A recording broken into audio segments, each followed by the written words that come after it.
اللہ سے ڈرو، اللہ سے ڈرو. تمہیں پیش ہونا ہے اس کے سامنے، اپنے ایک ایک عمل کا حساب دینا ہے، بدلہ مل کر رہے گا.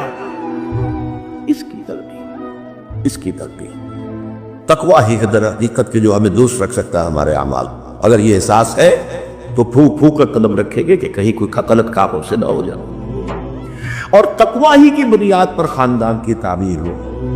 نکاح میں اس لیے یہ آیتیں لکھی جیسے سورہ توبہ میں فرمایا لمسجد اسس علی التقوی من اول یوم، وہ مسجد قباء جس کی پہلے دن سے تعمیر اور تاسیس تقویٰ پر ہوئی. اسی طرح جس نکاح کی تاسیس اور تعمیر تقویٰ پر ہوئی.